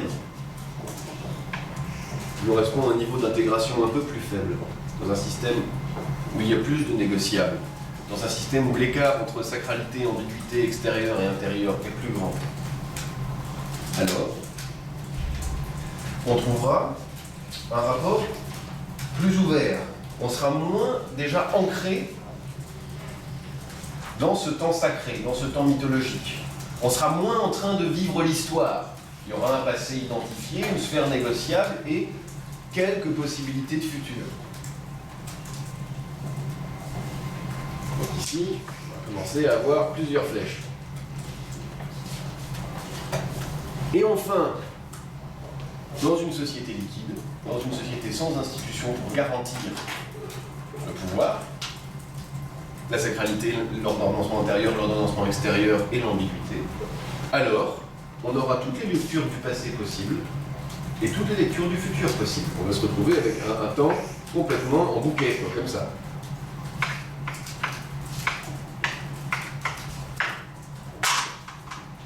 Vous avez le droit de penser qu'il y a eu le Big Bang, vous avez le droit de penser qu'il n'y a pas eu le Big Bang, vous avez le droit de penser que la Terre est née d'une patate, vous avez le droit de penser ce que vous voulez, et vous avez le droit de penser qu'il faut une perspective environnementaliste, qu'on retourne à la nature, vous avez le droit de penser qu'il faut qu'on fasse une société religieuse très pure et très bien. C'est tous les gens. Voilà. Bien. Monsieur, Tiens, on fera un cours sur les amphiques. Oui. vous pourriez définir ce que la société liquide, ce que c'est que Oui, bien sûr. Zygmunt Bauman, dans la société liquide, il y a aussi l'amour liquide, il y a aussi l'identité, qui est pas mal, plus court, propose une analyse de l'évolution des sociétés contemporaines, on pourrait appeler simplement postmoderne, de la façon suivante. Il dit, voilà, dans une société liquide, les individus sont réduits à un état d'atome, ils sont dans un état liquide, dans ce sens qu'il n'y a plus suffisamment d'institutions et de liens institutionnalisés entre les individus pour que la société soit stable et résiste par elle-même. Par ailleurs, il se produit dans une société liquide une distinction entre la capacité de dire ce qu'il faut faire et la capacité de faire ce qu'il faut faire. En d'autres termes, il se crée une distinction entre le pouvoir politique qui est capable de dire ce qu'il faut et le pouvoir économique qui est capable de faire. En fait, il décrit les sociétés contemporaines avec une infinité de médias, avec des identités qui sont extrêmement friables, avec des amours qui sont extrêmement friables, avec des... Voilà, comme un moment dans lequel, un moment historique de l'humanité, cette traversée, peu importe, dans lequel il y a de moins en moins d'institutions, de moins en moins d'intégration, et la socialisation est à un tel niveau qu'on n'est plus que dans des rapports interdépendants entre agents économiques, séparés les uns des autres. D'accord? Ça va? C'est bien.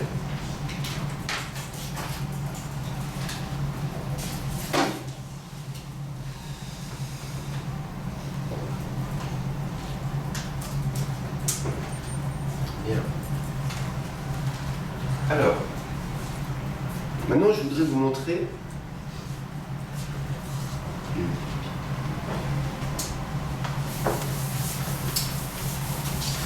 ces mêmes 4 catégories de balandiers vues de haut. Voilà, c'est très bon.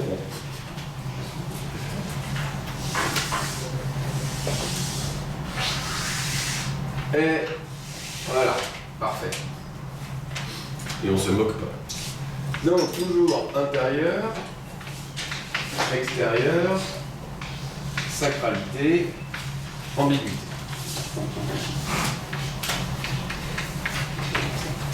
Bon.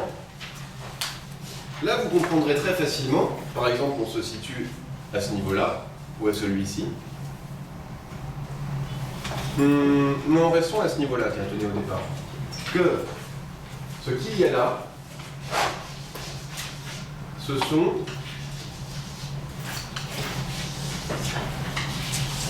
les rares sphères d'interdit qui demeurent.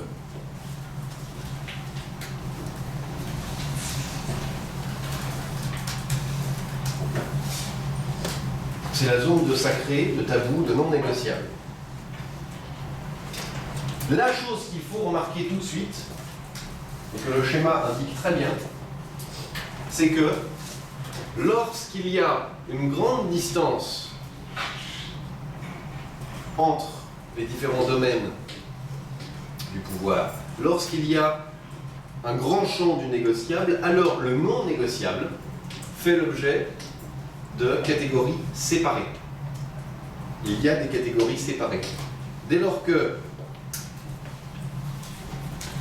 on redescend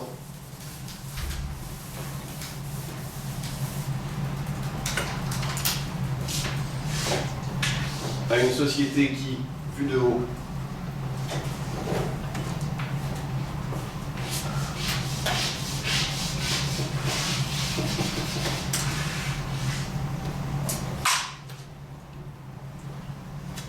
donnerait plutôt ce visage-ci, alors toutes les catégories sont mélangées. Le champ du non négociable se retrouve là.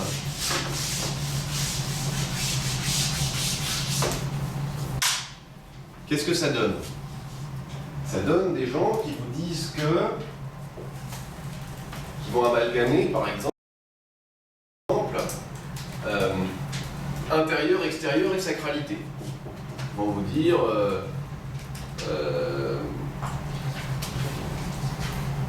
si on laisse trop d'étrangers venir dans notre pays, les femmes vont coucher avec eux et elles vont attraper le cancer du sida et ça ne nous aidera pas dans la grande lutte contre l'étranger et nous aurons de la corruption à l'intérieur et évidemment par rapport à notre grande théorie de l'histoire qui annonce notre victoire future sur ces salauds d'étrangers, eh bien ça nous gêne. Vous voyez, on commence à avoir une incapacité à catégoriser, à séparer les tabous, les non négociables, ou en d'autres termes, le négociable est tellement faible, il est tellement petit, il est tellement infinitésimal, il relève tellement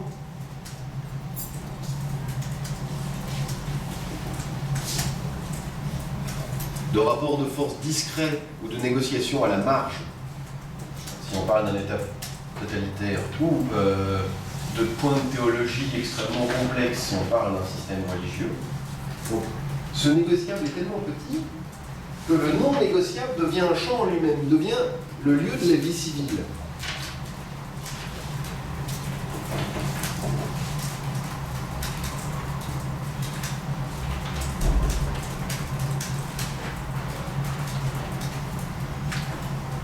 Quand bien même ce discours-là serait extrêmement organisé, ce qui est souvent le cas,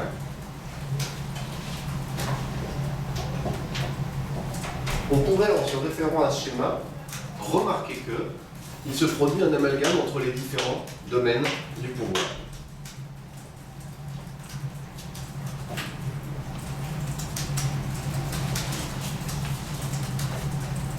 Si je fais crédit à l'illuminatisme, par exemple,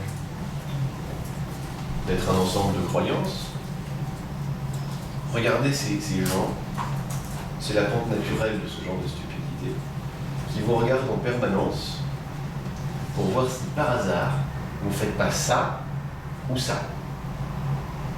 Je l'ai fait. Et alors ça j'ai appris, c'est ça aussi, c'était un signe du démon, je sais pas quoi, ça montrait vers le ciel, ça montrait que j'étais un franc-maçon. Moi. Ouais. Là, vous voyez venir dans le quotidien une accusation à l'intérieur qui implique toute une vision du monde et de rapport avec l'extérieur. Vous voyez, on se met à devenir confus. On peut mettre ça dans un discours extrêmement argumenté. Néanmoins, en réalité, on s'est positionné exactement sur le champ religion et pouvoir, et par ailleurs, dans un système de pensée dans lequel les choses ne sont pas négociables. Vous comprenez ? On n'entre pas dans l'argumentation, on n'entre pas dans la démonstration. On n'a pas cette latitude qui est donnée par l'écart, j'allais dire la dissimilarité, mais l'écart qui existe entre les positions. On pourrait même encore voir les choses autrement. On pourrait dire que plus on monte sur cet axe du négociable, plus, en fait, tout simplement, on accepte de la dissimilarité entre les positions. Ça veut dire que, ici, vous avez le droit de croire en la patate sacrée ou alors dans le fait d'être vegan, peu importe. Ici, vous devez tous croire à la patate sacrée. Et c'est absolument important.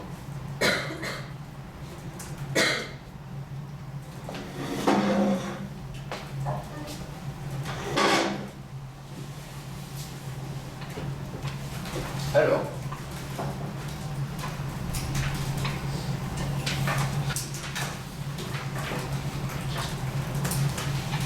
pour revenir encore, quoi c'est l'heure? Non.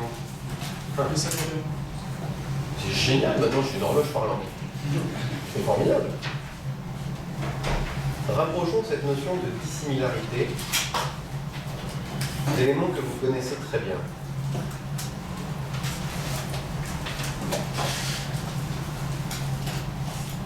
Vous connaissez peut-être certains rituels chrétiens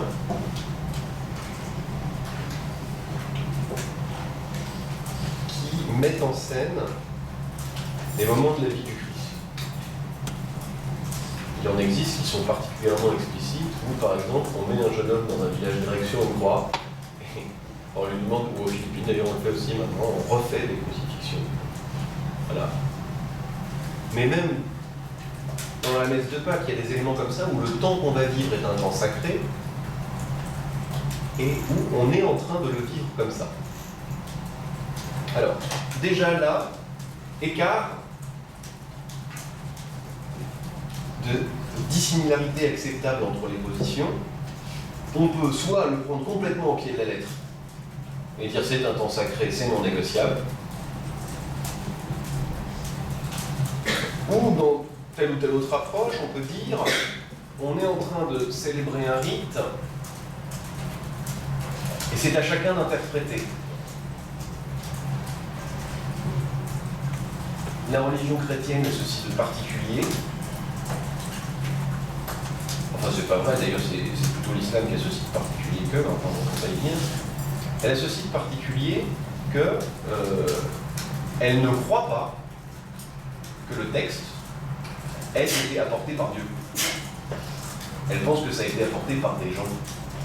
Et donc on est déjà avec des interprètes. Vous prenez le Nouveau Testament, c'est 3 témoins différents. C'est 3 témoins différents. Et par conséquent, on est déjà dans un système d'interprétation, ce qui justifie totalement que le lecteur nouveau, lui aussi, interprète. Or, dès lors qu'il y a 2 interprétations, il y a forcément un écart, il y a déjà forcément dissimilarité. La communion, c'est une communion d'individus en train d'être un en Jésus, mais enfin c'est une unité qui est un peu lointaine. On est d'abord chacun une âme et en train de faire un parcours individuel, etc. etc. Bon. Niveau supérieur dans la pyramide, inversé.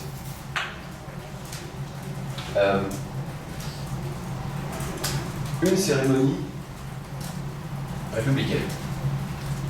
On va célébrer un moment sacré. On va célébrer 1789, on va célébrer l'armistice, on va célébrer ceci ou cela. Là encore, vous voyez que il y a une énorme dissimilarité acceptée dans l'interprétation. Et alors il y a encore un niveau supérieur qu'on a assisté récemment. Ça vous dit rien, un moment où il y a un rassemblement gigantesque et où sont tolérées des dissimilarités, enfin sont même pas tolérées, sont mises en scène des dissimilarités extraordinaires.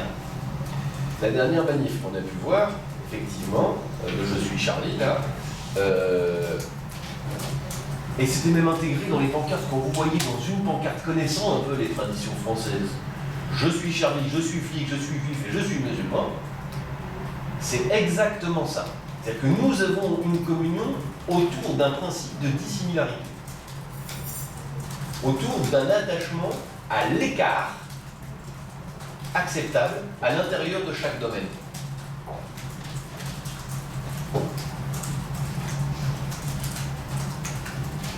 Un mode de régulation des conflits tel que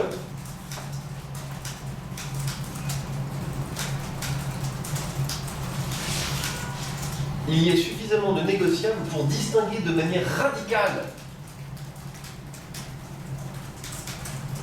les différents champs, les différents domaines du politique. En d'autres termes, à l'intérieur de chaque domaine, nous pouvons avoir des positions extrêmement dissemblables, mais encore, si par mégarde, la personne à qui je parle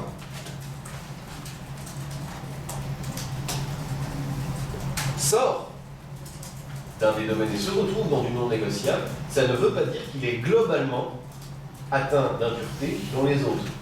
Par exemple, si je rencontre un autonomiste breton qui est contre, dans les manifs des autonomistes, là, il y a même des drapeaux que je ne connaissais pas. C'était formidable. Si je rencontre quelqu'un qui dit, par exemple, je veux bouleverser l'ordre international ou je veux bouleverser l'ordre national, il est dans une catégorie et pas dans tout à la fois. Il n'est pas immédiatement frappé d'une impureté globale.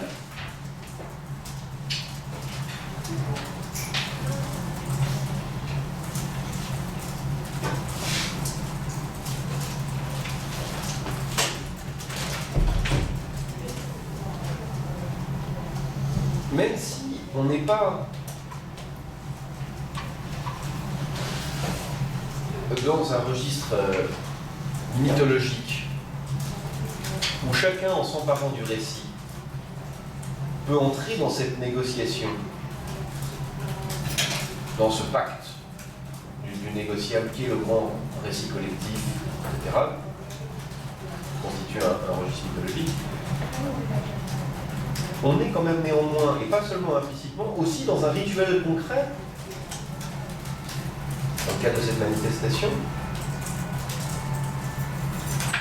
dans une affirmation du politique, c'est-à-dire de ce qui doit demeurer. Vous serez assez d'accord avec moi, en gros, le seul message absolument partagé par tous les gens présents dans ces manifestations, c'était quelque chose comme nous sommes là, et bon, peut-être nous faisons un dans nos différences, et nous allons rester comme ça. En gros, c'est ça. C'est ça la France. Voilà, c'est l'affirmation qui est là. Or ça, c'est extrêmement fort, parce que ce qui est dit, et je crois qu'on comprend assez bien là-dedans, c'est nous exigeons une distance entre les domaines et un avancement dans la négociabilité des choses qui fait ce que nous sommes. Nous sommes ceux capables d'être ensemble, même si nous sommes si différents. Ben, c'est un peu le principe de la démocratie, c'est-à-dire, dans le fond, nous nous appartenons parce que nous nous affrontons. Là, pour réussir à relier les gens qui étaient là, moi c'est ulcéré par ça d'ailleurs, c'est insupportable. Il faut réussir à comprendre où ça se situe, qu'est-ce qui est exprimé réellement. Oui. Je comprends pas, vous exigez une distance dans le domaine. C'est assez simple. Mais néanmoins, ça n'était pas assez clair pour que vous le compreniez. Vous avez bien raison. On va revenir ici. Donc, il y a cet axe qui finit là, n'est-ce pas, de négociabilité. Donc, plus je monte, plus dans chaque notion, je peux prendre des positions dissemblables. Mais ce qui m'a intéressé dans le fait de représenter les choses comme ça, c'est une représentation, une illustration.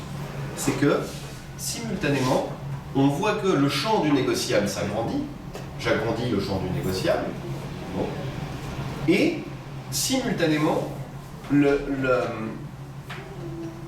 donc, la dissimilarité des positions se situe dans chaque champ, pas ici, d'accord?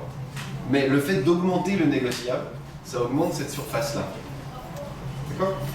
Donc, simultanément, en même temps que dans chaque champ, on pourra mettre des ronds ici, chaque champ, la dissimilarité acceptable, la dissemblance acceptable entre les personnes qui prennent la parole et qui prennent position augmente.